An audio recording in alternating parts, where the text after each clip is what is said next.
I hit them with that act reacher. Y'all gonna learn today. I'm a teacher. That act reacher. Get into the bag like berserker, boy. Fuck around, I'ma hurt you, boy. Stiff jab, side step, uppercut you, boy. The champ is here, you can't survive in my circle, boy. Yeah. Look at my drip right here. Universe is all I wear. Red Fox logo right here. Yeah. I breathe a different air. They can't spar with me. Blood, sweat, and tears. You see the scars on me. I need a fast bag. Split second bag. I need it hitting like a speed bag. Yeah. I age like fine wine. This is that ageless music. I hit them with that act reacher.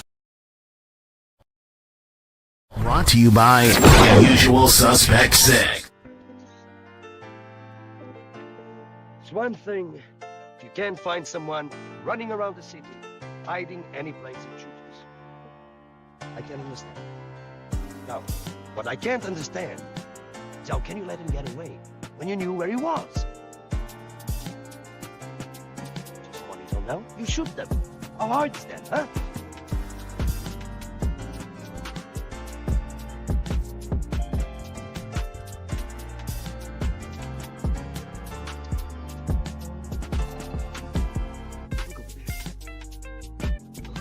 Know him. Must be him. Real bullet. You're in a lot of trouble now. It's a Usual Suspect thing. Yes, sir. Yes, sir. Ladies and gentlemen, boys and girls, to my peoples and my guys, look alive, look alive. It's your boy Act Reacher with another episode of the Jab Jamboree produced by the LDBC. Let no man forget how menacing we are. We are lions. Executive produced by the full Berserker clan and shopusualsuspect6.com because you fit the description. As always, I'm your host, Machiavelli. Don't the fans trail me, so my alias Machiavelli. Let me see who we got in here. We gonna get right to it. Salute to my sis Tay Tay in the house. And we got my primo, Jose Diaz. Buenos dias, primo. Good morning. Good morning, man. We in this thing. We in this thing for real, man. Wow. So this was the big week that I remember talking to Oddfella about when he was like, yo, that first week of May, yo, we got a lot of fights to pick. We got a lot of fights to pick. Not only was it Cinco de Mayo weekend, but a lot of people forgot, and I know Tay-Tay remember this, it was May 4th. May the 4th be with you. So that's why y'all see this graphic that I have in the background showing Devin with a lightsaber and Ryan Garcia with a lightsaber, because really this weekend was built around these two gentlemen. It was built around these two guys right here. And things didn't go according to plan. And like I said, we're not going to put the fault on one person over another. There's this saying that one of my old head Africans told me. It doesn't rain on one rooftop alone. It doesn't rain on one rooftop alone. That's real talk. So we're gonna try to breeze through the for the last time. We're gonna breeze through the Times Square card, which happened in your boy city. You know, shout out to all my peoples out there. NY to the casket drop. You know what I mean? Your hometown hero over here putting it down for y'all early in the AM. So I finally got to watch Teofimo. And let me just salute the Ring Magazine. I want to salute the Ring Magazine, being that they didn't waste no time uploading any of the fights that they put on. I would have been already subscribed to. It's crazy because when the ring first got bought by Turkey, I had his Twitter page, but I didn't have the YouTube page. I didn't even think to look for it on YouTube. And I'm glad I did, because if a lot of people don't know, I really couldn't speak on the Teofimo fight because I actually missed the Teofimo fight because I was making my way back to the crib.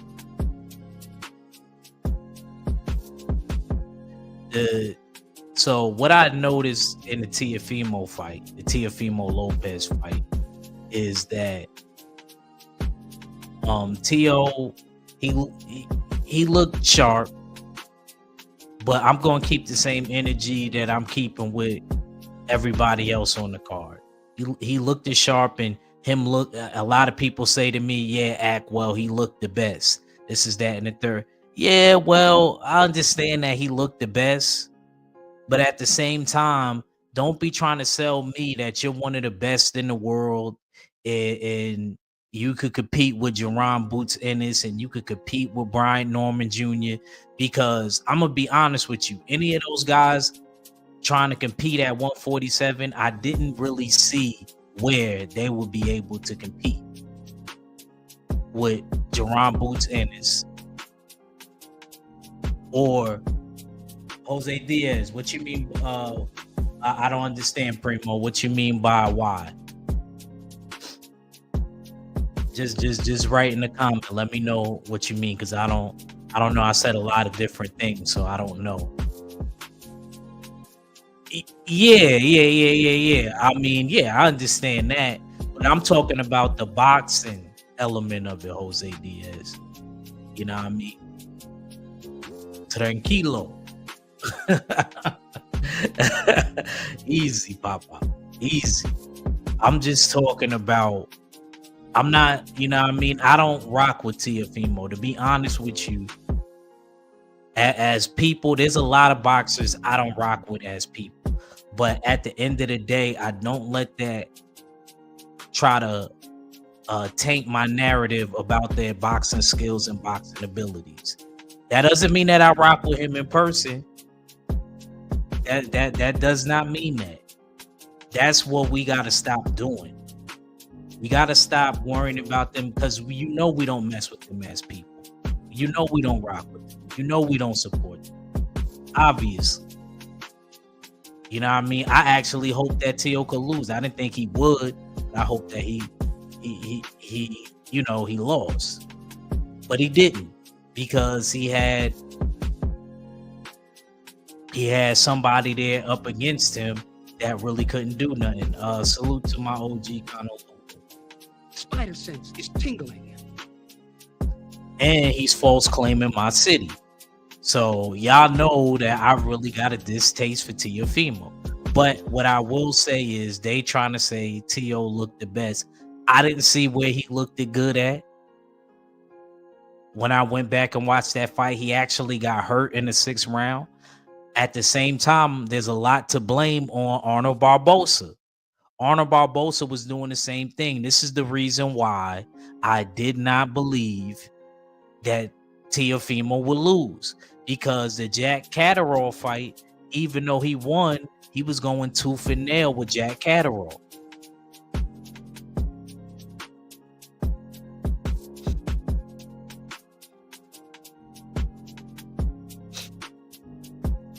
He was going tooth and nail with Jack Catterall. So him going tooth and nail with Jack Catterall, that didn't lead me to believe that he would be able to compete with Teofimo. Did I hope that he could?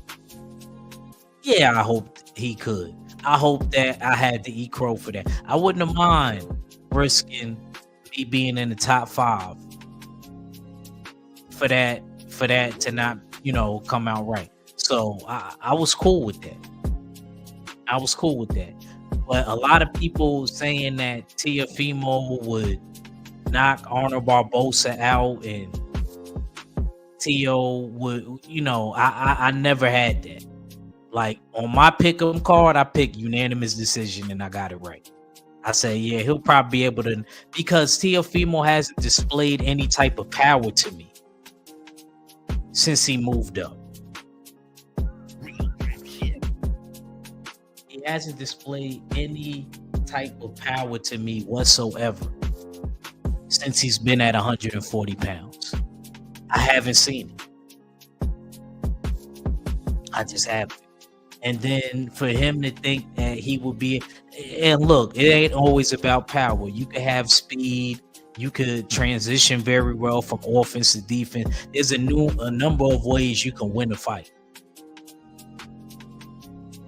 I don't even know why he's calling for Jaron Boots Ennis.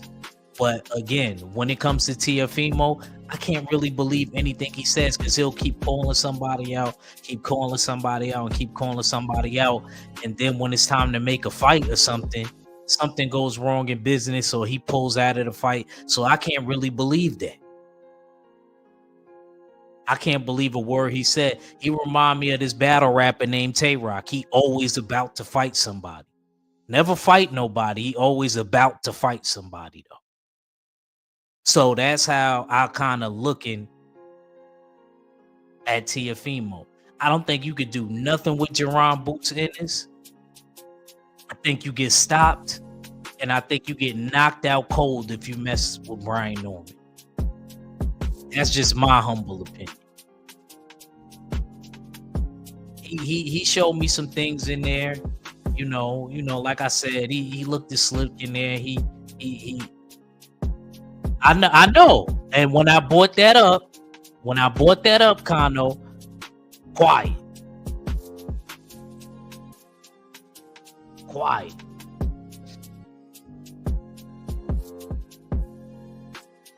I agree, Jose Diaz. I agree. I don't think he wants to fight. Brian Norman or Boots Ennis. He's just saying it. But if that fight can somehow be made and Turki Al-Sheikh want to make it, give him what he asking for. Give that man what he is asking for.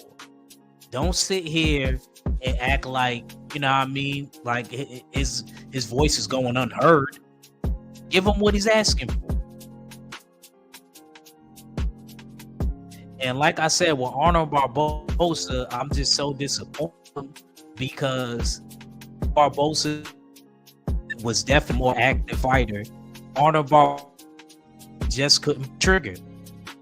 And I really didn't like the instructions of his father in the corner.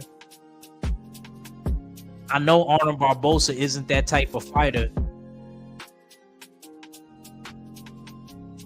Kicker said, has Boots responded to Tio? No. I haven't seen Boots respond. But you know Boots ain't no talker like that. The only way Boots is going to end up responding to him, Kicker, this is how it's going to go. Boots is probably going to be at a fight, or Boots is probably going to be getting ready for a fight or something like that. Or maybe YSM. Shout out to him and his channel. They're going to ask him. They're going to be like, yeah, Boots, what do you think about the comments of Teofimo Lopez? Somebody is going to have to, it's going to have to be somebody that's reporting. They're going to have to ask about what he feels and what he thinks about Teofimo wanting to fight him. So we got to understand, every boxer isn't on demon time where they're always in the camera and they're going to just respond right away. You know, even some of my favorite fighters that are always on cameras and stuff like that. If the reporter doesn't ask them a question about the fighter that brought them up, then you just ain't gonna hear about it. He said, until Boots called Tio's bluff, we have to take Tio serious. Nah, I'm not gonna take Tio serious. I'm not, Kicker. I disagree with that. And the reason why I'm not gonna take Tio serious because he calls out a lot of people. Like I said, he's like the battle rapper Tay-Rock. He's always about to fight somebody. He said that he wouldn't mind fighting Devin Haney. And then they went into negotiations and he pulled out. He said he wanted to fight Subriel Matias. and was supposed to fight Subriel Matias. And then what happened? He pulled out of the fight again. He just keep pulling out. Only time he didn't pull out is with that airport stewardess that was his ex-wife. That's why he got his son now. That's the only time, kicker. So we not defending that. Until I see Tio really mash on the gas and pull up at a fight, he had been calling Boots out. Why didn't he go to Boots' fight? So they could talk right then and there. I'm just being honest, bro. And I agree with that. See, that part that you said, kicker, I agree with that. But now Turkey is involved. The fights can be made easier. And I agree with that. And like I said, I hope he get what he's asking for. I don't think he's going to win. I think he's going to get stopped. I think that's going to be Tio's first time getting stopped. He mess around and go get that boot smoke.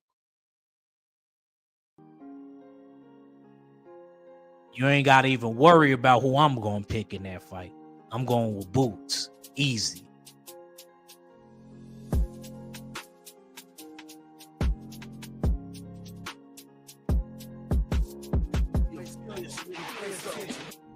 Word up. So yeah, that's how I felt about that fight. Looking forward to seeing what happens next. To me, personally, I want to give him what he's asking for. That's how I'm gonna end this. I'm gonna give him what he's asking for. Tio wants to fight Boots. After Boots is done dealing with his mandatory, fight him or Brian Norman. Fight him or Brian Norman. But let me tell you one thing, kicker. Tio definitely didn't make a great case on him being able to fight or be able to beat Boots Ennis in that last performance that I just seen. If we going off people saying you're only good as your last performance, man, Boots. Fatality. Real talk.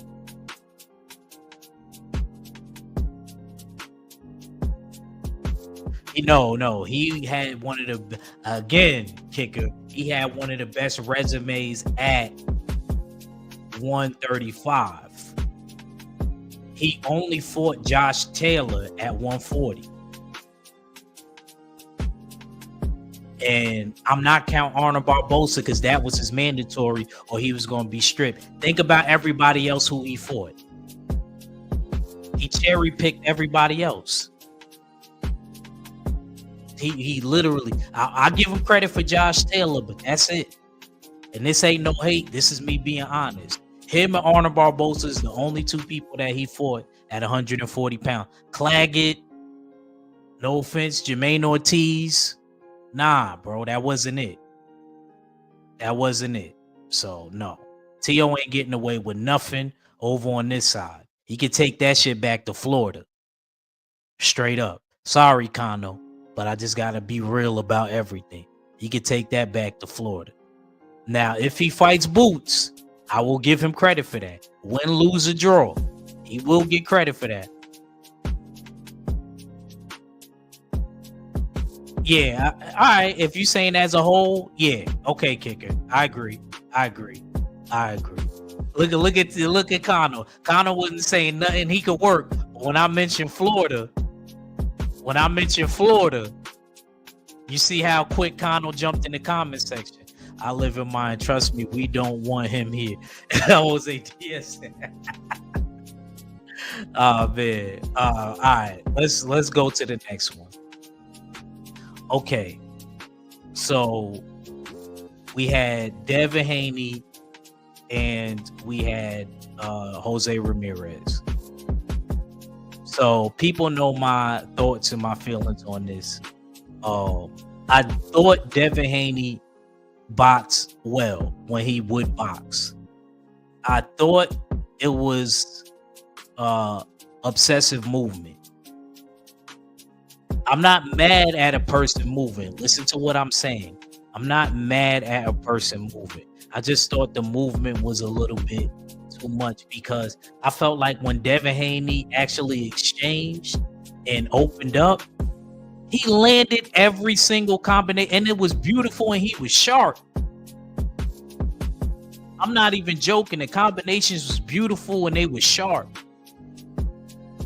But I just was feeling like, bro, you trained mad hard, bro. It was just like, what did we go out there to be chopping trees for? What did we go out there and run in the mountains in the high elevation for at Big Bear? You know, what did we do all of that for if we ain't gonna use it? And I know Devin Haney is great. And I'm not saying he had to be in harm's way. I'm not saying that. I'm not saying that at all. It was kind of like how Floyd fought Canelo. He fought him in different scenes. She said Rocky IV mode style. Yeah, Tay. Like I heard Dev was chopping trees, all of that. That was just my whole point. What was we outside for?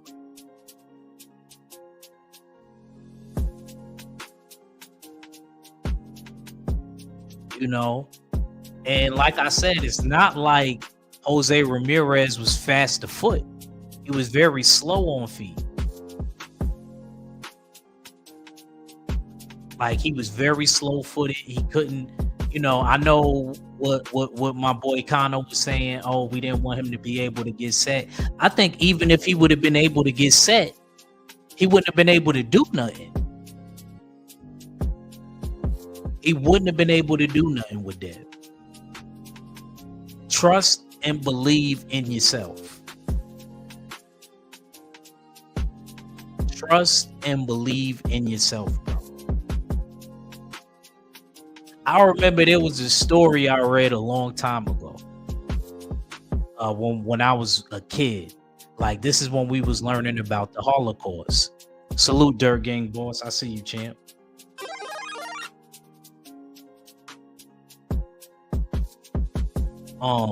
It was basically a little girl and 3 of her friends was able to escape from a concentration camp. They were in the woods. They all ended up splitting up because obviously the soldiers was chasing the girls. And one of the girls, the main character of the story, the girl ended up at a house. She was scared because the soldiers was right behind her. She went into the house. She had faith because, you know, a lot of these people that was near them concentration camps, it was rocking with the Nazi dudes. But she had to believe like, yo, this person's going to be sympathetic to my cause. So she got in the house, and the person in the house felt bad for her. He was very sympathetic to what she was going through. And basically, you know, he cleaned her up, he fed her and stuff like that. He had just lost his daughter, and his daughter would have been around the same age as her. So I think he was sympathetic more because she reminded him of his daughter. He had like a barn. He had a horse in the barn, and the horse like laid down a lot. She was scared of the horse. So some weeks go by, and the girl finally gets courage, and the man is going out, and he asks her, you know, feed the horse. You know, he tries to tell her like, get over your fear. You know, feed the horse. So eventually she does. From that point on, the horse. So out of nowhere one day, maybe like a month later, one of the soldiers knocked at the door and was like, yeah, about a month ago, 3 girls escaped from a concentration camp. This is that and the third, and we're looking for them. She hears the soldier. Guess where she goes? She goes to the horse where the horse always lays down by the hay at, and goes underneath the horse. And that horse saved her life, long story short. So basically what I'm trying to say, I'm illustrating the purpose. Believe in yourself. If nobody else believes in you, believe in yourself. She had to believe and trust the horse. She got over the fear. You know what I'm saying? Not saying Devin was scared. I'm saying that Devin, it didn't seem like he really wanted to. He wasn't the old Devin. The Devin that I know, I love. My favorite performance of Devin was Lomachenko. Hands down. That Lomachenko performance, I love the grit. I love the determination. I loved how Devin just sat there. I love the Regis fight because he moved a little bit, stayed mid-range a little bit, and banged with Regis. He knocked Regis down, but he believed.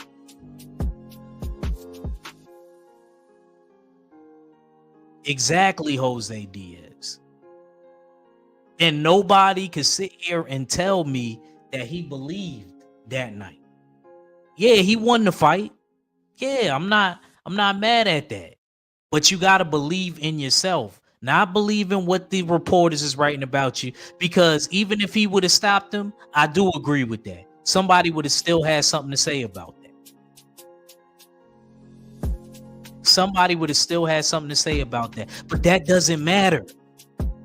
That doesn't matter. This ain't for them or the diehard fans. This ain't for your dad. This ain't for your fan base. This ain't for the haters and the troll. This is for Dev. Remember, Tay know what I'm talking about. Remember in Rocky 3 when he was just training to train? And remember what Adrian said to him? And that was probably one of my favorite scenes of Adrian. She said, Apollo thinks you could do it. I think you could do it. You know what I mean? And then he admitted to her that he was afraid. She said, there's nothing wrong with being afraid. You're human, aren't you?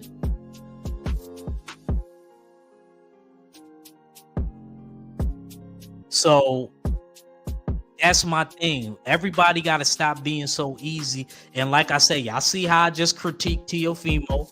I'm fair. That don't mean I don't like that. That don't mean that it could just be this performance and he just fought to the level of his competition. It could have been that. But I think Dev, yeah, but at the end of the day, like I said, Jose Diaz, I wasn't saying that he had to do it for anybody else. He got to do it for himself. He got to want to win. That's the moral of that. He got to believe in himself. And don't worry about the critics, because I know last year was rough. I was all on Twitter when that happened. Everybody ain't on Twitter like that. Everybody is on all different social medias and this is that and the third. So they don't got enough time to pay attention to one. I'm only on Twitter.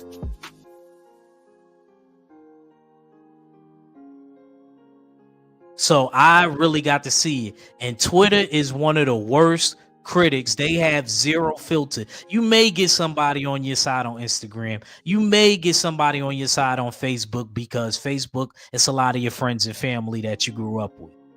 But when it comes to Twitter, man, it's nasty work over there. Dirt Gang Boss said Dev looked like he was a little nervous, and that's okay after what he's been through, but he definitely needs to go back to the old Dev. That's all I'm saying, bro. That's all I'm saying. Like I'm gonna say it like Mickey said when he was talking to, see, I keep bringing up Rocky stuff. He said, why don't you sit down on this guy and fight him like you did before? He said, that was beautiful. He said, but don't lay down for him like some sort of mongrel. You remember what Mickey said to Rocky in 2? That was real.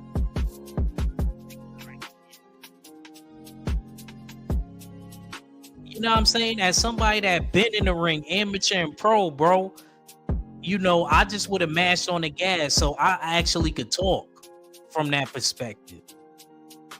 Y'all know my style. You know what I mean? I'll box and I'll bang. I'll try to mix it up, but I'm not saying getting caught out there, but there was a time like the Regis fight, where that was perfect. He moved when he needed to move, and he banged when he needed to bang. I could see if Devin never fought like that. I could see if, and then to Jose Ramirez, bro, seriously, what was you doing out there? Former unified champion, an Olympian. What was we doing out there? What was we seriously doing out there? It was on him to make a fight too. I'm gonna say the same thing like I said with Shakur Stevenson and Edwin De Los Santos.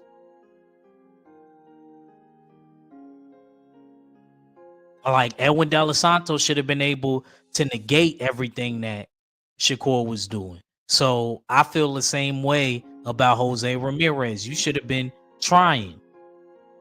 You should have made Dev fight. Why aren't you trying to? You just sitting there and you're not throwing. You throwing because you see how quick the combinations is coming, and you nervous, and you ain't trying to let your hands go now because you see the speed is there and you could possibly get countered.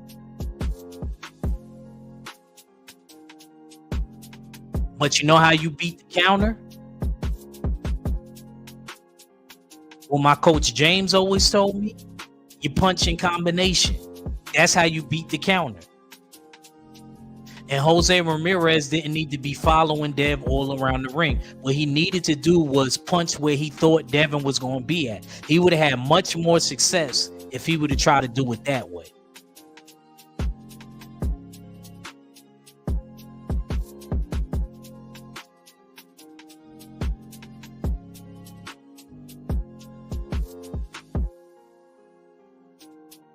My bad, I had to get something to drink. Y'all got me preaching the word this morning.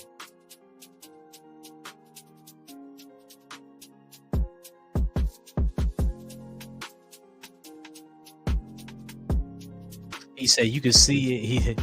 He said she humble and made the hold on. I didn't read what you said before that.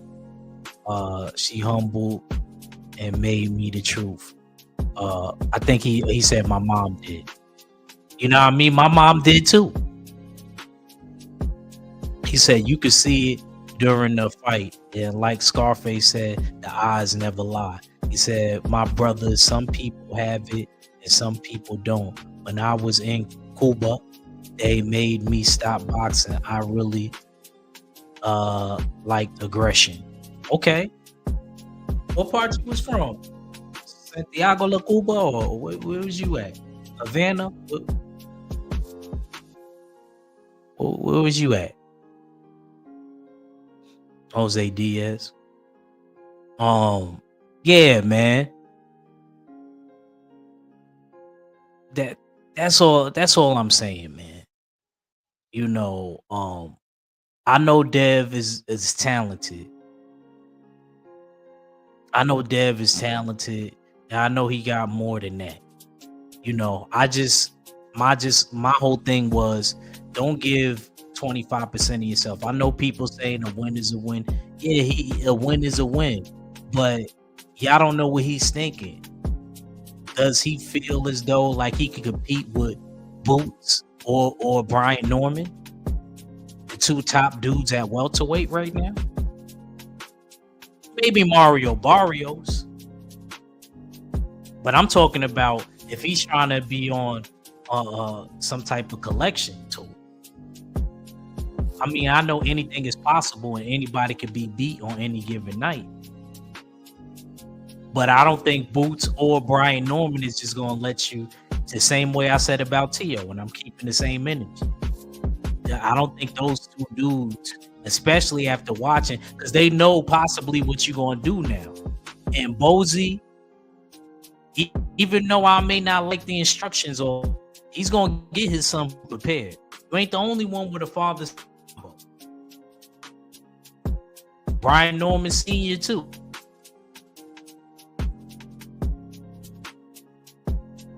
You know what I'm saying?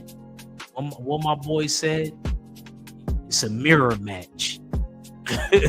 Yeah, y'all both y'all both Godfather trainers. You know what I'm saying? It's a mirror match. And these dudes ain't old. What's the name is you finally ain't the younger guy if you fight Brian Norman. Brian Norman's younger. You and Boots is the same age.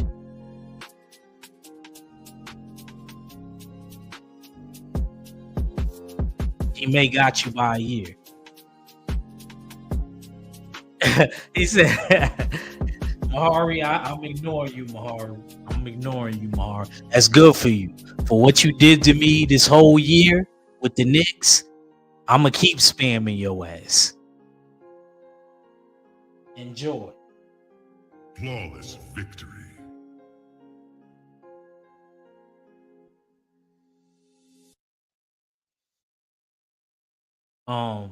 So that's all I really got on that. That's all I really got on that. But salute to Mahari.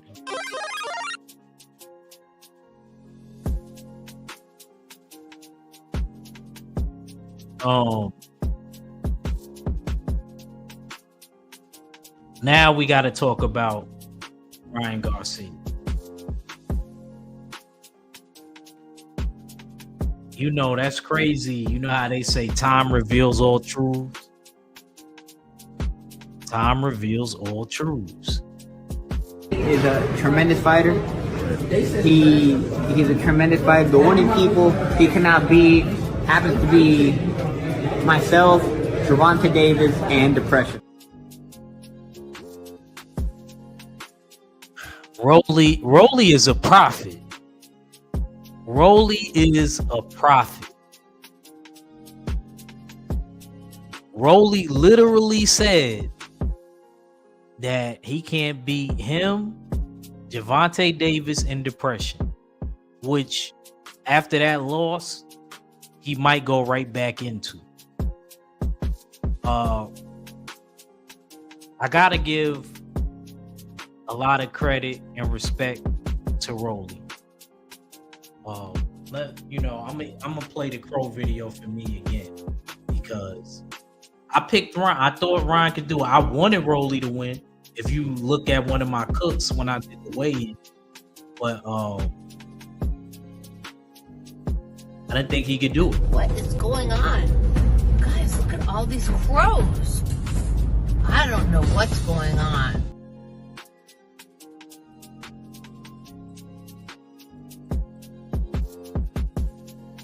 Yeah, man. I deserve that. I definitely deserve that Crow video. So one of the things that I noticed is Ryan was very timid as well. Not only that, you see even in the whole buildup, Ryan's mannerisms.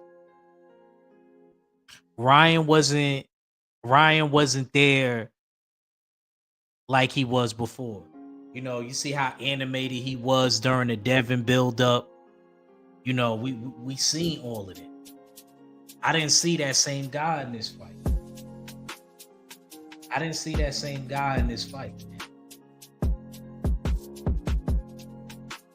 I really didn't. And I was wondering why I didn't see that same guy in this fight.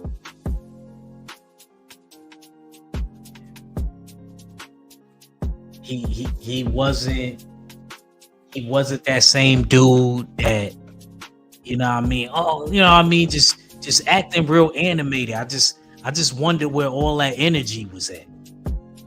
Because I didn't see none of that energy that I had seen before.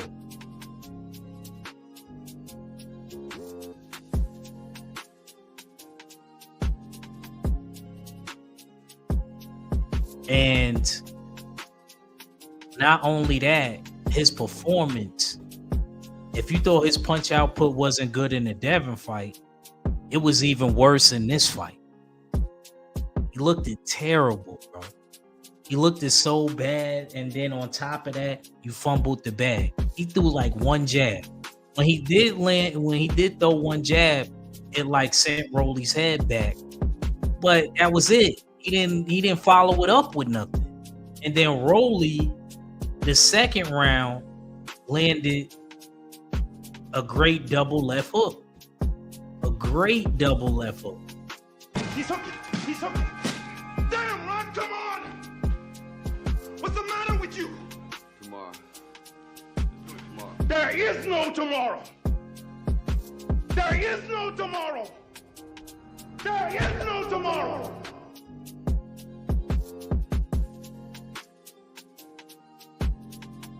Word up. Word up. There is no tomorrow. There is no tomorrow.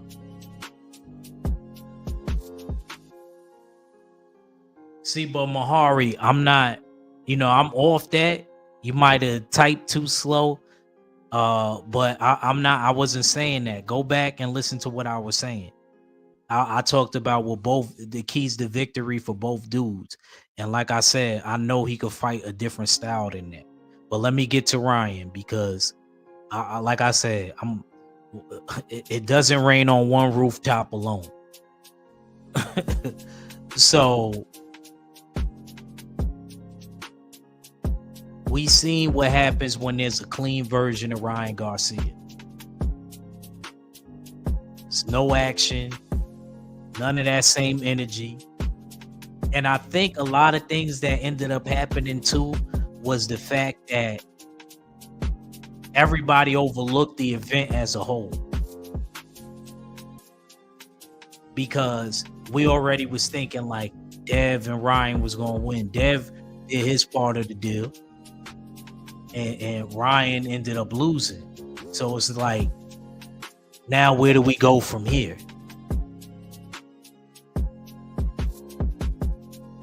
Are we going to see Dev and Ryan now? Is it still signed, sealed, and delivered?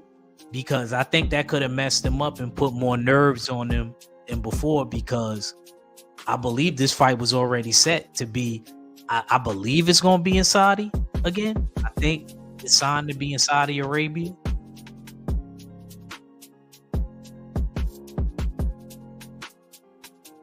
So it's just like, now what happens? And then a lot of people is like, they don't even want to see the fight no more but see, a lot of people could not want to see the fight. But to me, it's what does Dev and Ryan want? Because they the two getting in there. It don't matter what the people want. It matters what these two guys want. Do these two guys want to make it happen? What's good, 903? What's good, champ?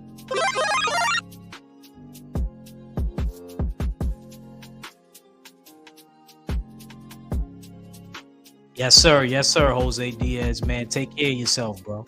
Take care of yourself. Salute 903 Boxing. Yeah, but if Ryan was sitting here trying to make a case that he could compete with a lot of these dudes at welterweight, he's another one. I didn't see nothing or got no indication that night with you not letting your hands go and you throwing 2 or 3 punches at Rolly. And shout out to Rolly. Rolly was being defensively sound. Rolly kept his hands up. He negated Ryan's left hook, and he landed a double left hook that put Ryan on the canvas.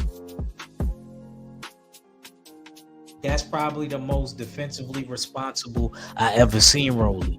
And I like Rolly over there. Salute to Primo with Ismael Salas.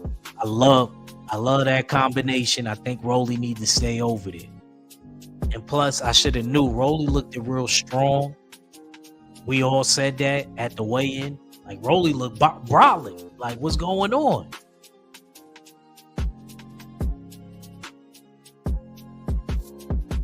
That's what I'm saying. That's what I'm saying, 903.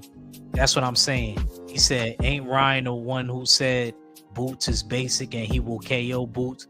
I know when you offer them drugs sometimes, it hit different. It hit different. Somebody paid for it. You didn't pay for it. And Ryan literally he he paid for everything he said and he did. The boxing gods is real. I don't care what anybody says. The boxing gods is real. Look what ended up happening. Look what ended up happening.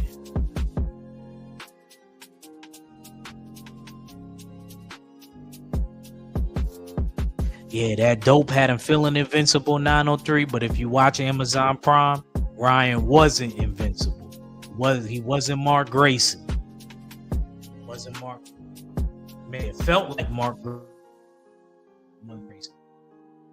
Feel this, nigga, pay attention.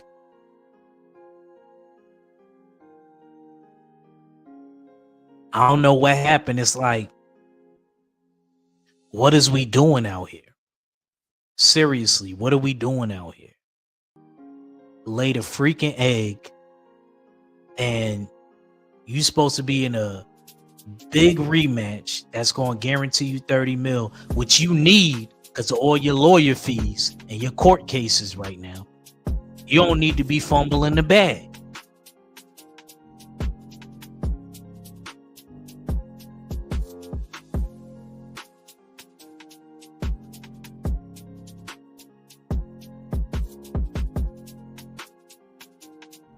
You don't need to be fumbling the bag at all, bro. So now where does he go from here? I don't know. Normally I have an answer. I don't know. Hopefully they can make the rematch. I want Devin to get his revenge. But who knows? Who knows what's going to happen? If you asking me personally, do you still want to see the rematch? Yeah, because I don't want to feel like it's already bad enough Rolly did it, but I want Dev to be able to get his, get his closure for what happened in the first fight. A nigga took my chain from me at gunpoint. I could have died for that. He got away with it, but he didn't get away with it. Word up. Word up. So we definitely looking forward to seeing what happens with this Devin Haney and Ryan Garcia saga. And hopefully, I want to see the rematch. I want to see it because I want to see it could end up being completely different fights than what we seen last week Friday. Could be completely different. We don't know. Mentalities could be different. Emotions could be running high during that fight. Could be completely different. I don't, you know what, 903? I'm not crazy about Sugar Shane being a trainer. I just wasn't crazy. I wasn't crazy about it. Nate Jones, I understood a little bit more because he's been working with fighters. Not saying that Shane never has worked with fighters, but I think he could have just gave advice and Dev would have been fine. Because Dev obviously had that game plan. So I think he could have been just fine with him and his dad and Nate Jones. So that's just me personally. But it was good to see Sugar Shane though, because I haven't seen him in a while. But we'll see how long that lasts. We'll see how long that lasts. I agree with that. 903, what you just said right there, I agree 1,000% with that. Perfect. He said, I think Bo Max the perfect trainer for Dev. I think so too.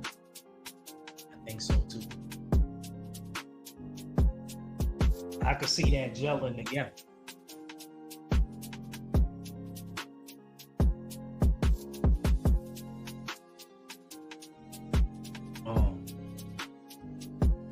let's go to. Wait, it was Times Square card. Then we had the what was that other card in the middle? I don't want to really talk about that card. I want to get to the New Way card. What was the other one? It was that card. Then there was another Ring Magazine card. Can't remember who was the main event though.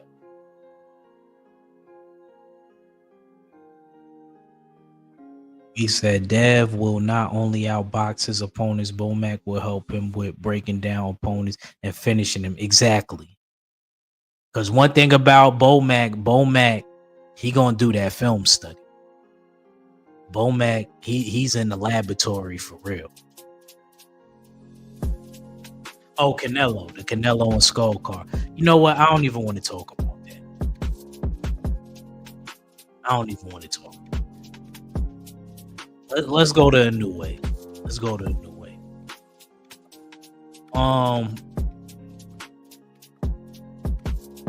Shout out to Rohan Polanco. I seen you over there, Primo. I seen you over there with a hurt hand. I seen you getting busy.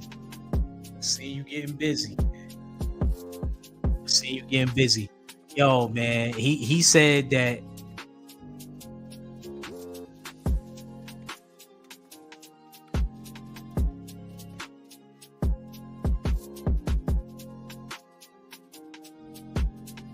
so I think he hit the limit with Bill.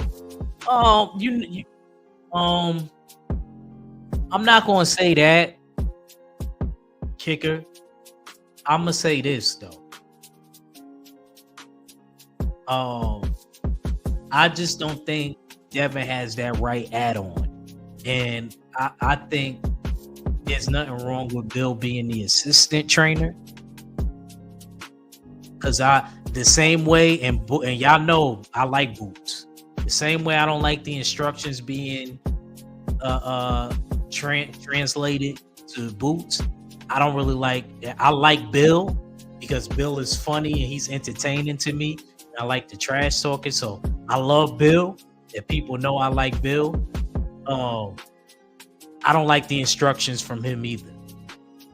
This how you know, and y'all know Boots is my guy. Boots and Benavidez is my favorite two fighters to watch.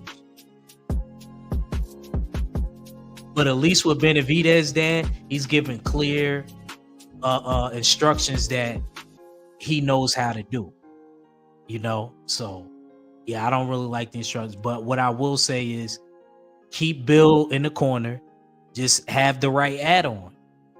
You could make, whether you make Bill the assistant trainer and make the add-on trainer the head trainer, and you have every couple rounds Bill say what he sees. And, you know, I don't think Bill need to go anywhere, though, because I like Bill and Dev together. You know what I'm saying? I don't think Bill needs to go anywhere.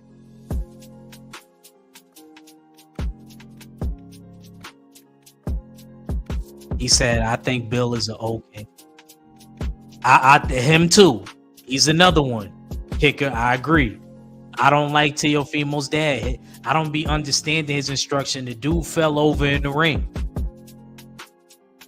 He's another one. He may need to make his dad take the back seat and have. See, this how you know I'm being fair. That was a good point, Kicker. That was a damn good point right there. T.O.'s dad definitely. He should take a back seat, and there should be somebody else in the corner, and then he just tells what he sees every couple of other rounds.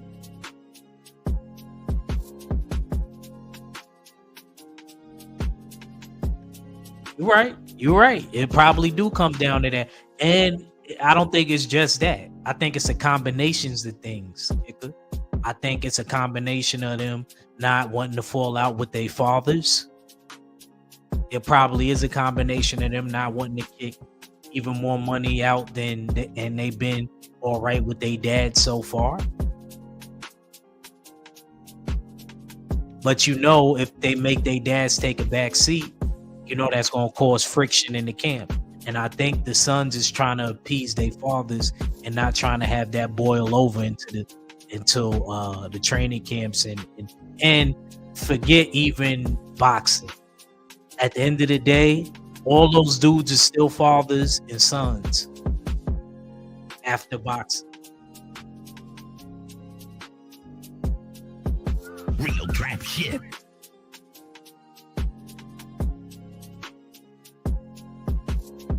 You know, but you know, that's just how I feel about that. And that's not hating. I think nothing that I said was hate. You know what I mean? I'm just being sensible about things. And it's not like I'm just talking about one person. I'm talking about a lot of these father-son duos. I'm not just getting at one person.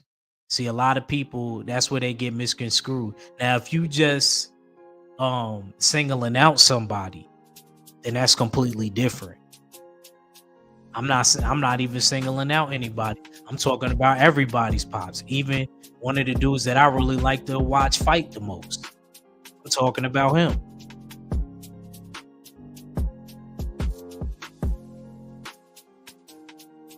So, yeah, man. So let's get to Rohan Polanco. He looked great. He fought Fabian Maidana, little brother of Marcos Maidana.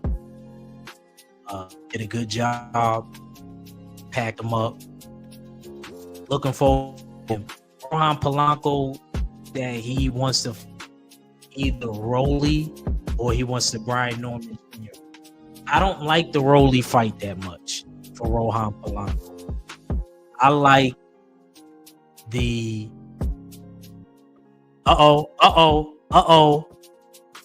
Primo. You got Felix Nunes in the house, the artiste. As soon as I start talking about Rohan Polanco, look who ended up pulling up. Felix Nunes. What's good, bro? Yeah, man. Yeah, you seen that first game. Abel ain't like that. I told you, dead or alive, Knicks in 5. Shannon Sharp voice.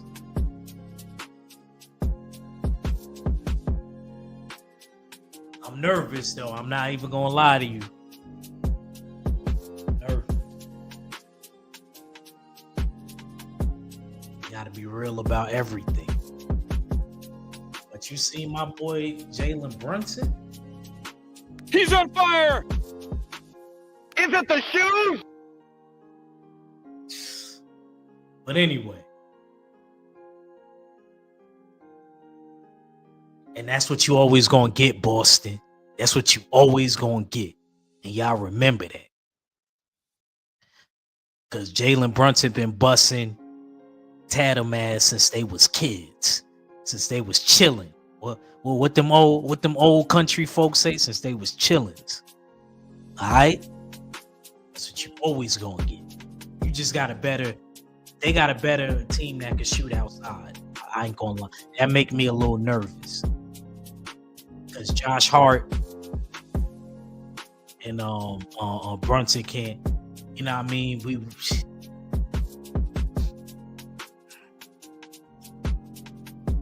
But anyway, we'll talk about that. We got to get through this second game. I feel good about the second game. I'm a little scared. I feel like Boston gonna come out with something to prove. But anyway, let me talk about Polanco. Polanco looked great, even with a messed up hand. Excuse me. I want to see Polanco and Brian Norman. Hopefully he could work his way up to becoming a mandatory somehow. I don't like the Rolly fight. Yeah, he'll be a regular champion, but he won't have the full title. Why not go after the full title? And not only that, why not go after one of the best welterweights out there? To me, the second best welterweight right now, Brian Norman Jr. should go for him. After he take care of business with Jin Sasaki. he take care of business with that, I definitely think that should be revisited. So that was a good performance. And then we have Rafael Espinoza. Rafael Espinoza, great job. I appreciate you, champ. Even though I don't like what you did to Robisi. I appreciate you, though. I definitely liked the 7th round stoppage. He's on fire! Because I got double points for that. Thank you, champ. Thank you very much. I'm the only one that got the double points last week out of all them fights. I'm the only one. So shout out to Rafi. I ain't gonna lie. Shout out to Queen 71. I know she'll probably catch this on the playback. I remember the round 6 was happening. She was like, come on, stop him. Queen be killing me. Because sometimes she'll start talking out of nowhere. And it make me laugh. I was on mute, but I was laughing because I heard Queen 71 voice because we was all watching the fight backstage together. And man, I was so happy. I was so happy when that 7th round came. I said, well, I got double points. And then shout out to Mr. Mont. He was like, what round did you pick? I said 7th. And then Oddfella come later in the show, and Oddfella was like, could we confirm that Espinoza stopped the dude in the 7th round? He said, I was like, yeah, he stopped him in the 7th. He was like, he had to write it like I'm lying. You know what I'm saying? Like I'm lying. You know what I'm saying? I picked a lot of fights right. Got a couple wrong too. Honestly, it was really the Rolly and F.A. Ajaba and Bacoli fight I got.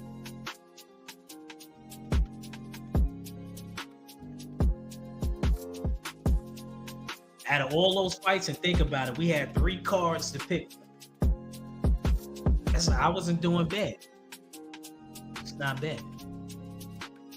So, you know what I mean? When they say Act don't know how he picking, I'm top 5 dead or alive right now. I'm number 4. 503, Red, and Odd. They the only ones ahead of me right now. So, yeah, you know.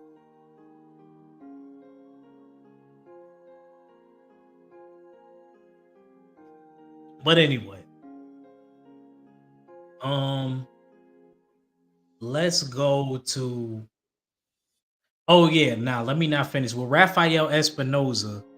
I forgot who he said he wanted, but I want to see him against Shushu. Shushu be at everybody's fights. Gotta give Shushu credit. But Shushu, I don't know. You gotta try to go to one of these sanctioning body meetings that they be having, and you gotta make this joint shake. It's hard because you don't look like you can make 126 no more. I'm just keeping it real. You got to make something happen. But I would definitely like to see Rafael Espinoza versus Shushu next. If I had it my way, it would be Rafael Espinoza and Shushu next. Hands down.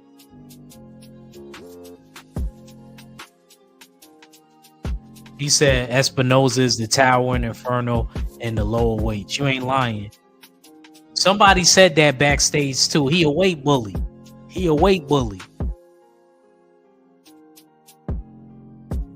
So, yeah. Let's go to the last card. You know, Monster Naoya Inoue. So, this is the man that they say saved the whole Cinco de Mayo weekend. This was a really, first of all, I want to say shout out to my brothers. Red did a good job with his cook. 503 did a good job. I would have been on the show, but 503, he's so spontaneous with his lives. Like, he should at least shot me like a text or gave me a call. I would have jumped on there. But anyway, still a good live, still in all. I gotta finish watching the rest of it. I just didn't make it through the last little bit because I had something to do.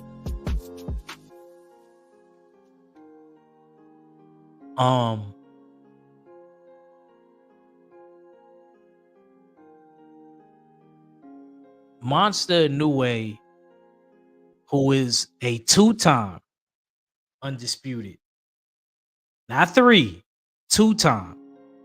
That's what he has in common with Terrence Crawford. He got it at Bantam, and then he got it at Super Bantam, or what they would like to call junior featherweight. Those are the only 2 divisions he became undisputed in. You know, that's my guy. I know everything about Inoue. I rocked with him first. He's a 2-time undisputed champion. That's what he has in common with Bud. That's what he has in common with Usyk. This is why Terrence Crawford wants the Canelo fight. 1, the legacy part. 2, so that he could be the only male 3-time undisputed. Clarissa Shields is a 4-time undisputed champion. So if Terrence Crawford takes care of business in September, he will be the only male to be a 3-time undisputed champion. Look it up in Tapology. I'm not going to tell you to BoxRec because I don't like BoxRec. If you're not on Tapology and looking stuff up on Tapology, which is way more accurate than BoxRec, then I don't know. I don't know what you're doing.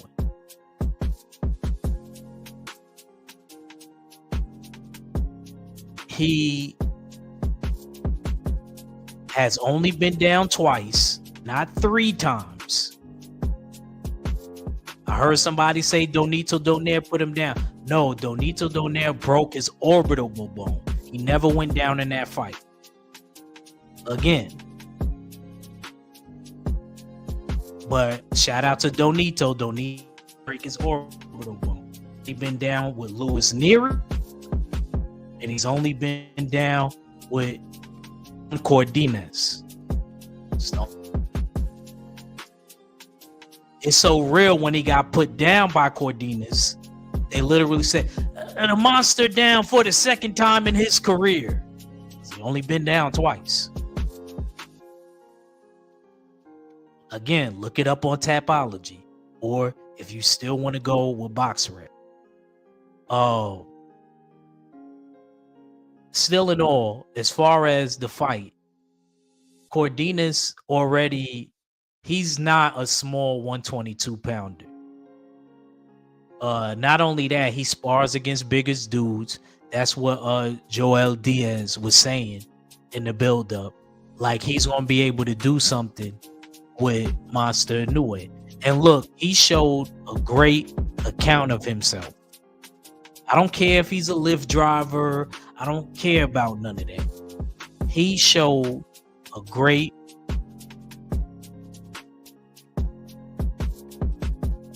He said, I ain't gonna say what you just said. He said, what's the name? The general 7A influenced me to not like the dude, but he's growing on me. I'm not here to tell you to like him or not like him, but I'll just ask you this: what's your reasonings for not liking him? I just want to know what has he ever done? He never said nothing racist.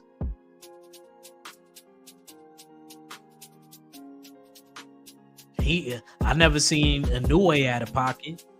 The same way everybody want to see Inoue move up to 126, I want to see Bam move up. But guess what? We don't always get what we want. I want to see Bam move up.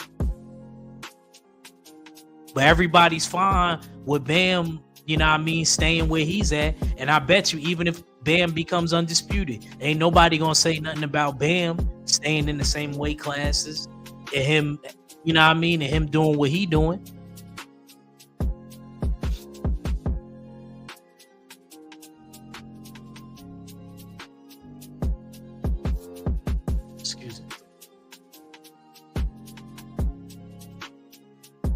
That's all I'm saying.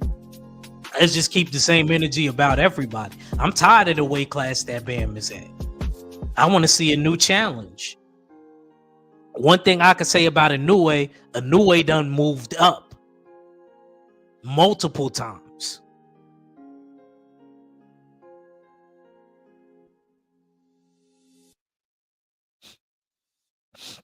That's funny, Felix Nunes. And like I said, that the reason why I'm not going to get at you is because I feel the same way about Bam. I want to see if he's that skilled to where if he moves up to maybe about 118 where Juntao Nagatani is at, I want to see what happens. There's nothing wrong with me feeling that way. He said, but like I said, I'm becoming look, Felix Nunes, like I said, I'm not disagreeing with you. I'm not here to try to make you like anybody. Because like I said, the way a lot of people ain't sold on Inoue, I'm not sold on Bam. I don't care if he beat a bunch of dudes past it. That's, you know what I mean? To me, that's cool. When he move up to 118, the same way everybody keep talking about they want to see Monster Inoue move up to 110. I think Bam's going to have a lot of problems when he start fighting them dudes more to his side. That's just how I feel by his style. That's just what I see by my eye test. But nobody presses Bam. Why are we not pressing Bam to move up? I don't think there's nobody in that division that he's at right now that could do anything with him. So it's time to move up and have a new challenge. At least with Inoue, when he was at 118 and he was dominating, he went up and he became undisputed. He moved up to 122 and he came in and fought Stephen Fulton, Stephen Fulton was the number one guy at 122. It's not like he came in and had a light touch. He came in the game and he said he wanted Stephen Fulton. Stephen Fulton called him out. They both neutrally wanted to fight each other. And he had, you know what I mean? He said, all right, I'm cool with that. Let's fight. He said the same thing with Juntao. Juntao been on his helmet, been wanting to call him out for a minute. I mean, Juntao been wanting Inoue for a minute because he wants to be that guy in Japan. He ran into Juntao finally. You know what he said? I'll fight him. Eddie Hearn kept saying that Inoue is scared of MJ. Guess what? He fought the dude that beat MJ, and then he said, you know what, Eddie Hearn? I'll fight him. I'm not scared of nobody. So what is there not to like about Monster Inoue? That's what I'm trying to understand. What is there not to like? And I'm not trying to force nobody on y'all. Because there's, like I said, a lot of y'all like Bam, and I'm not crazy about Bam. I don't think he's a bad fighter. I think he's skilled and things like that. I just want to see a little bit more from Bam. I just want to see him do what Terrence Crawford did. I want to see him do what Inoue did. I want to see him move up in weight and challenge the number one guy. What, he 25, 26 years old. It's time. That's not no spring chicken no more. It's time.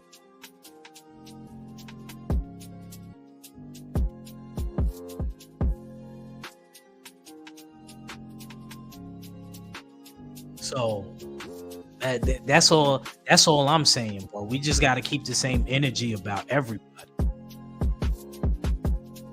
know what I'm saying? I would love to see Bam mix it up with Juntao, or the winner of Juntao and thank you. Exactly, Kicker. He's doing his thing. And with this fight over the weekend, nobody was asleep. Everybody was engaging and talking. When we was all watching the fights backstage, everybody was talking and everybody was engaging. When Inoue got knocked down for the second time in his career, not third, the second time in his career, the two-time undisputed champion, he got back up. The same way I gave Dev credit with the fight that didn't count. When he got put down 3 times, that takes a lot of grit and determination to be able to get right back up. I know some people that'll probably get hit and they'll stay back down, but they talk crazy. I've been there.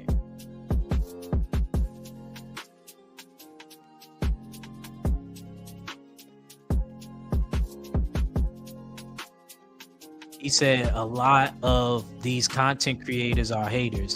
I won't let no man influence me not to like a fighter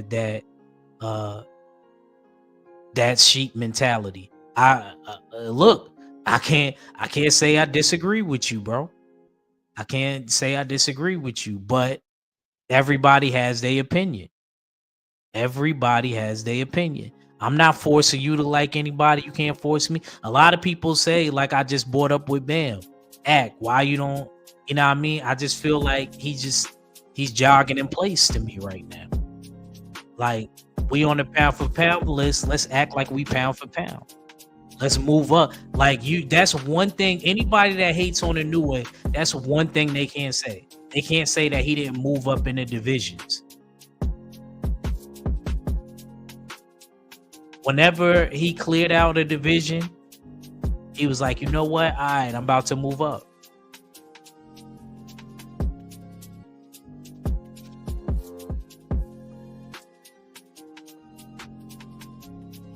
He said, act influenced me to like the Cuban fighters. Hey, look, when it comes to the Dominican fighters, bro, I'm gonna keep it real. Polanco's my guy right there. I'm rocking with Polanco. Polanco's my guy. Sorry. I like his mentality too. He had a messed up hand and he still went for it. And that's what I mean with Inoue. Inoue got knocked down. He didn't clinch. He didn't hold.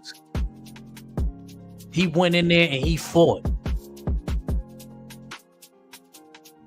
And he packed Cordinez up. That's what I'm talking about.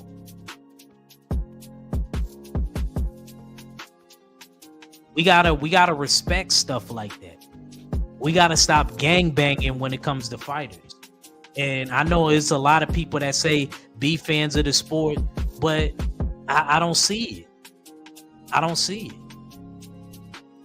I wish people were more fans of the sport, because they would see, you know what I mean? Inoue is really talented. He really is.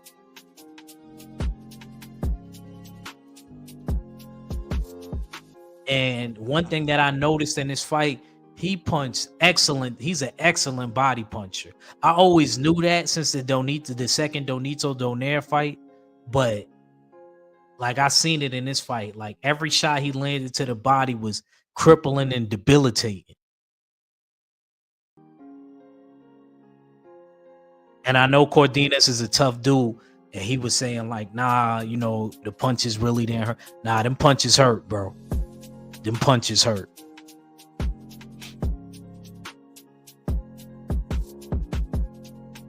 But he said the weekend, I don't care if you don't like him or not have fell asleep during that, even if you didn't like him. That was entertaining. See, now that's what I'm talking about. And there's nothing wrong with you boxing or anything like that, but give the people something that they paying for.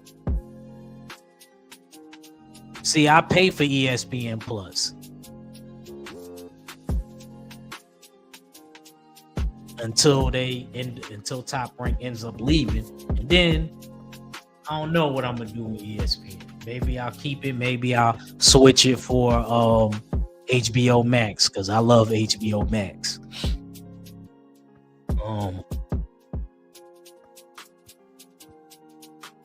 That's what I'm talking about.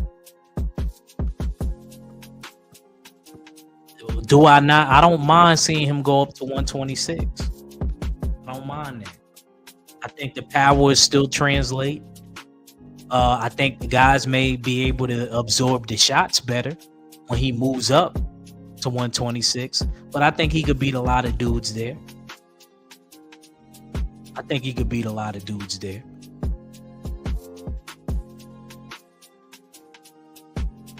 But that was a very exciting. Shout out to Cordinez, man, because I could see Cordinez being a future world champion. If Inoue leave 122, Cordinez, he beats a lot of dudes. He beats a lot of dudes at 122. easy. He showed me a lot.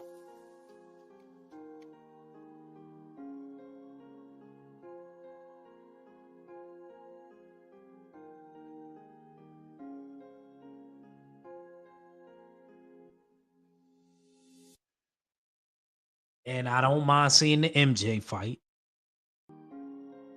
I don't mind seeing the Shushu fight. I don't mind seeing the Juntao Nagatani fight. I don't mind. I really don't. I think all of them are good fights. But I don't think that because Inoue was on the canvas for the second time, that diminishes what he's done so far in his career. It doesn't make any sense. Because I've seen people beat down multiple times in a fight and people still love them to death. So we got to keep the same energy. That just doesn't sound right. And a lot of people get dropped with the same punch. What that mean? I know somebody one fight got hit with the same punch.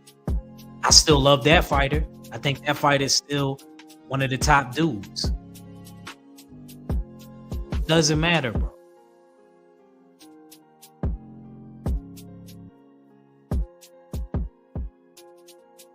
We gotta stop gang banging with this boxing stuff, bro. We gotta stop because that's all we doing is gang banging with this boxing stuff. Like, pick a side. Joint remind me of when I was in high school, man. You gotta stop doing that. If you just don't like a fighter, just come out and say you don't like a fighter. You're not sold on a fighter. And me, when I'm saying what I'm saying about Bam, it's just he got to show me something. It's not like he said, how much of a threat is it that MJ do? MJ Kabak, I thought before MJ lost,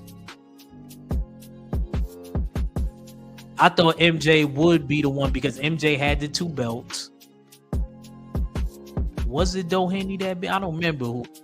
I forgot who beat MJ. But yeah, that was the fight that we wanted to see at that weight class. And then what ended up happening is he lost. And Inoue fought the dude that beat him. So how Inoue ain't getting credit?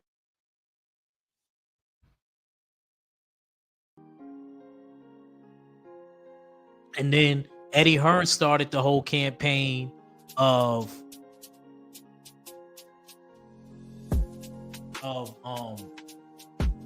MJ and Inoue again. When MJ got back on the winning track, when he got back right back on track, and I was like, I'm here for it. You know what I mean? Inoue said, okay, he'll fight him in September. He's one of the top dudes in that weight class, so nobody should have a problem with it.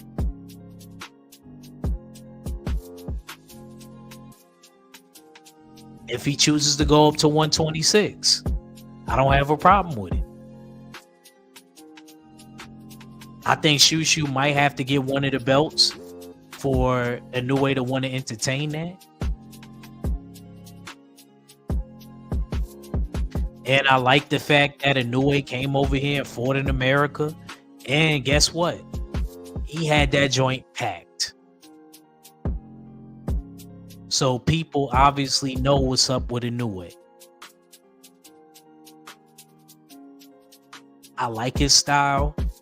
He could box. He's a great power boxer to me. He may not be number 1 on my pound for pound, but he's on my pound for pound list. 2-time undisputed. He definitely got to be there somewhere. And only him, Usyk, and Crawford. And if Crawford could pass his homework assignment, he'll be a 3-time.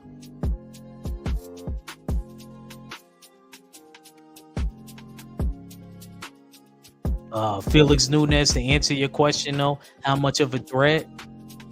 I don't know, because a lot of people didn't look at Cordinez as much of a threat. And look what Cordinez did. Look what he came in there and did.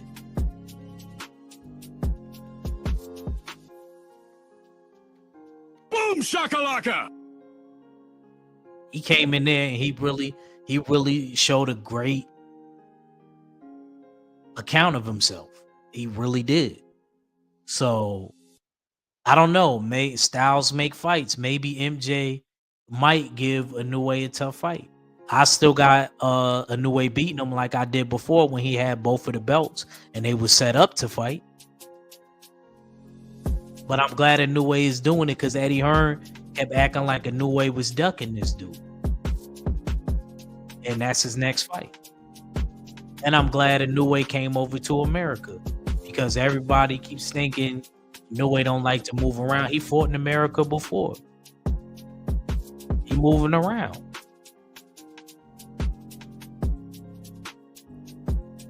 And if he go up to 126, win, lose, or draw, you still got to give him credit because a lot of people, I ain't going to say no names, they don't like moving up at all. And they close to 30. They just want to be unified and play reindeer games at their divisions. Nobody say nothing about them. We appreciate you, sis. We appreciate you, Tay-Tay.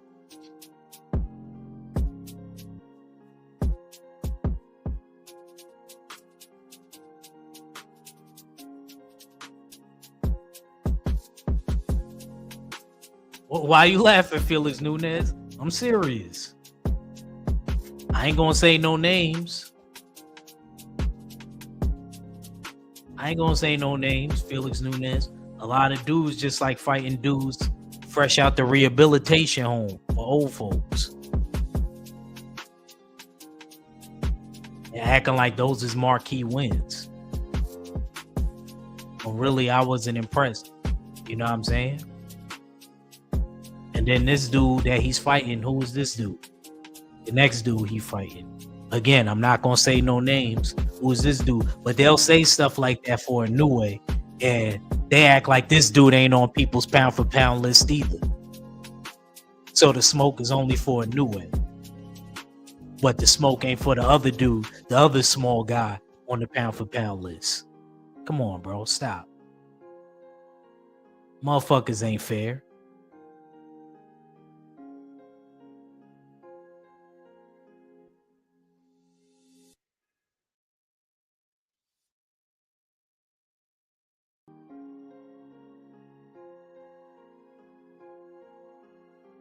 Shoot, we know the next dude Inoue is fighting. We know MJ. We ain't talk about Mike. We know MJ though. So what do I want to see for Inoue? Do I want to see him move up to 126? He say he's fighting MJ in September. Do I want to see the Juntao Nagatani? What? All of the above. In my Hollow to Don voice, all of the above.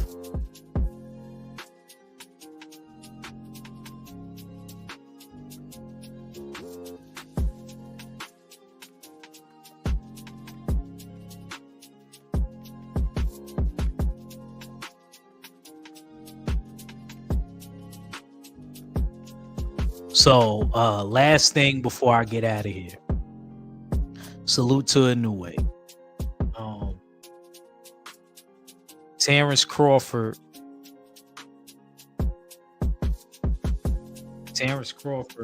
versus Canelo Alvarez. To the Canelo Alvarez performance and him slower feet. Not that Canelo had the best feet. He just kind of seemed like, yo, I'm not chasing this dude around there. He looked like the older dude that just couldn't give me that extra gear. And that version of Canelo, y'all think could beat Terrence Crawford. Who looked worse in their last fight? You think Magdremov and Crawford look worse, or do you think Skull and Canelo? Who look worse?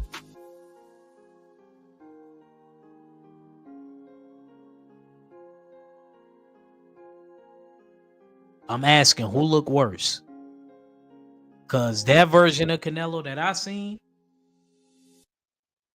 and I know a lot of people keep saying, yo, act, they not going to give it to Crawford on points. Why wouldn't they? They gave it to Bivol on points. And this is before Turkey was around. They gave it to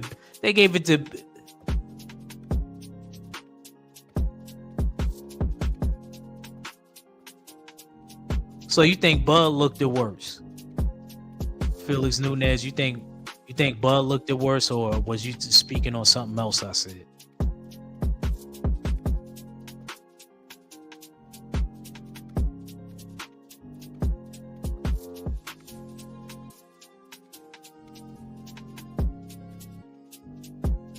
He couldn't do nothing with Skull. And Skull, he actually threw a lot of nice counter shots.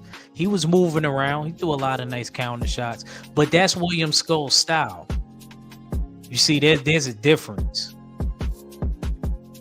I never seen in another fight really any other wrinkle. That's literally his. You knew he was a mover.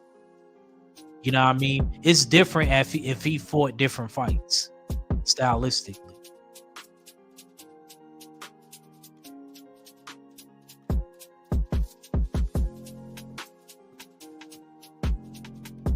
Yeah, they both supposed to be 5'8". Yeah, Bud looked at, I don't know, Bud looked at more like the 168 pounder to me, and I never even seen him fight there yet. Felix Nunes, that's the crazy part. And the thing is, Crawford could move, Crawford could bang, Crawford could do all of those things. Crawford like 8 fighters in one. He could switch. The only other person that's like 8 fighters in one is Boots Ennis.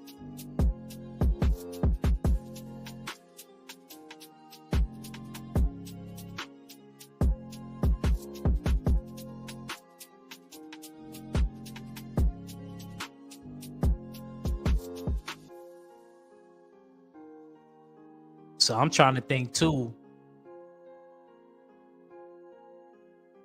With Canelo, it's crazy to me how Canelo, at first when people brought up the Terence Crawford fight, he was so against it, and we thought we wasn't gonna see it and things like that.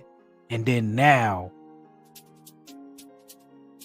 how he ended up talking to Turki Al-Sheikh, and the money, you know what I mean, the money that's being thrown at him. How Canelo ain't got no choice but to put it all on the line against Terence Crawford. It's crazy.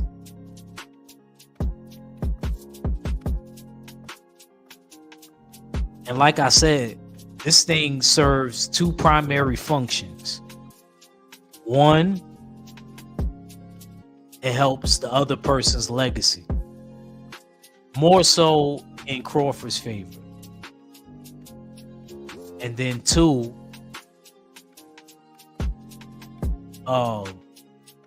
it's for the undisputed crown. Canelo had became Saturday night a 2-time undisputed. He said, Felix Nunes says, if Bud wins, he's better than Floyd. Oh, is he better than Floyd? That's a good question. Is he better than Floyd? I would certainly say that his accolades would be better than Floyd's. The first person in the 4-belt era to be a 3-time undisputed champion.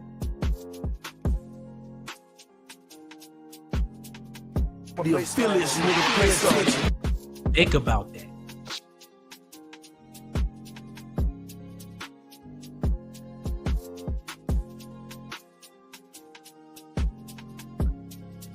Think about that.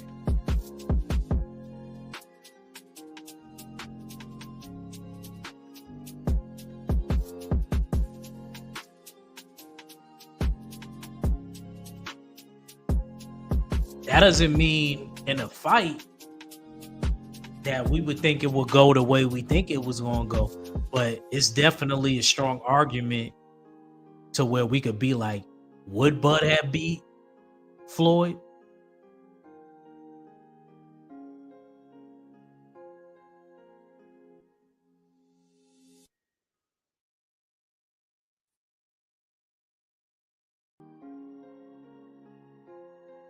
But I would definitely say though, Felix Nunes, accolades wise, we would definitely have to put Terrence Crawford there. We would definitely have to put Terrence Crawford there, without a shadow of a doubt. Like I said, 3 times undisputed. Accolades wise, I don't know resume wise. And look, let me tell you, this isn't Crawford's fault all the way, because that 140 that he was at was it the same 140 now, to where he could have piled up and the wins would have looked great if he would have went undisputed at 140 right now.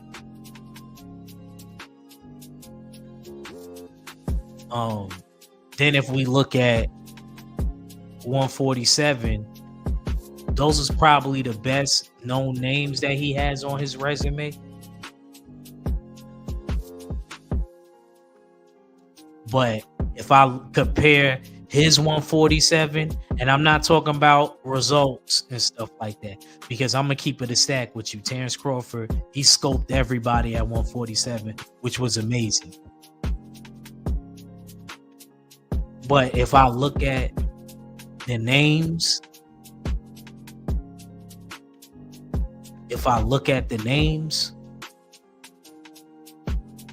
Floyd got better names. Floyd damn near fought everybody in his era. He ain't fight the young dudes, the Thurmans and stuff like, but I'm talking about the dudes that was his age, that he could have been in high school and stuff with, like the Cottos and the Pacquiaos and the Shane Mosleys and the Oscar De La Hoyas. He fought all of them. So I'm gonna say resume wise,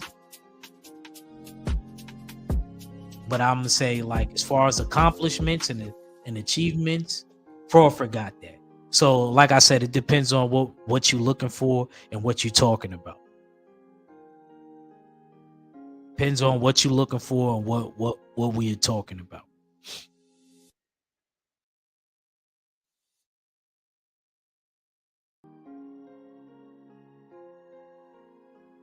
But I like this fight. Put it this way. After what I seen, because they always say you're only as good as your last fight. And I don't even go off of that. But sometimes I'll pick a person that lost in their last fight just because I know that they have the ability to do something. But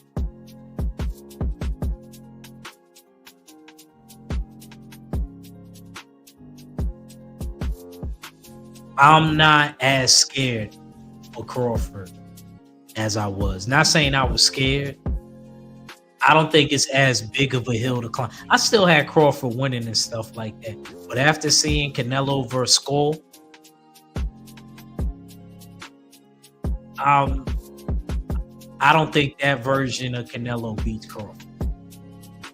I think Crawford could eke out a victory just as easy as Dimitri Bivol did.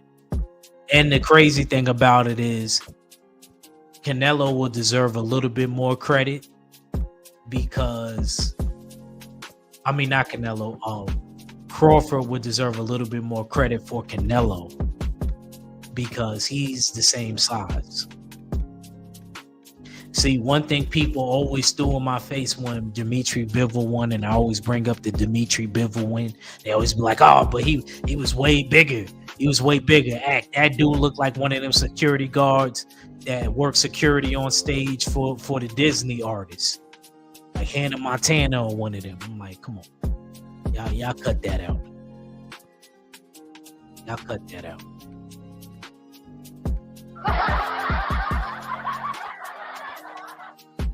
Y'all cut that out. But am I looking forward to that fight? I'm looking forward to that fight. I believe that fight is supposed to be in Vegas. I think that's going to be a good fight because knowing how Terrence Crawford is one of those people that he has something to, and I think by him having something to prove, he's gonna really want to tackle a fashion. Now, remember the last person that we thought was gonna be neck and neck with him. Remember the results. Don't underestimate Terrence Crawford, because he has the ability to raise his game like NBA greats, like Mike, Kobe, LeBron. You know, he has the ability to take it to that next level. Salute to my bro Rob Neal.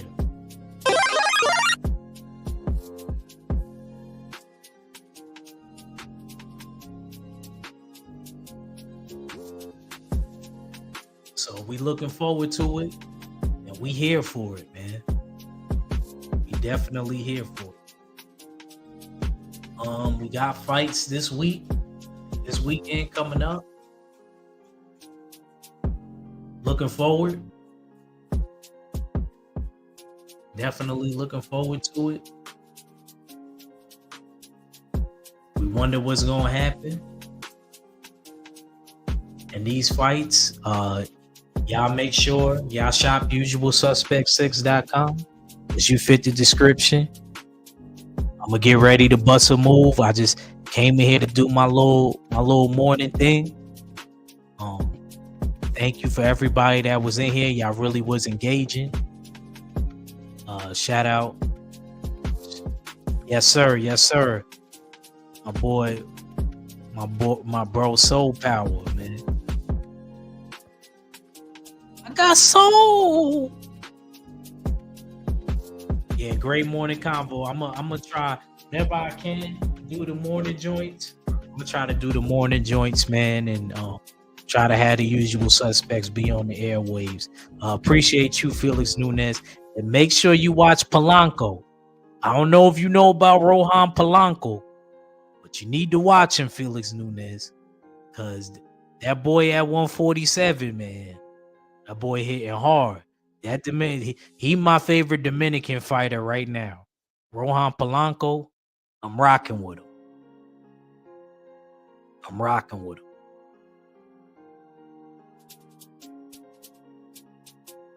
But with that being said, shout out to the mighty LGBC. Let no man forget how menacing we are. We are lions. You know what I'm saying? I'm your host, Acavelli. Yo, the fans trail me, so my alias Machiavelli. And we're going to leave you with a word from our sponsors. Man, salute to all of y'all. Appreciate y'all, for real. Brought to you by Usual Suspects.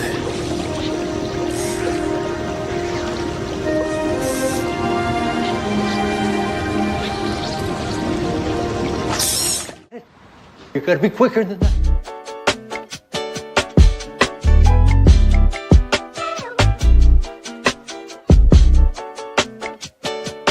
Yeah, that's what I'm talking about. No! You gotta be quicker than that.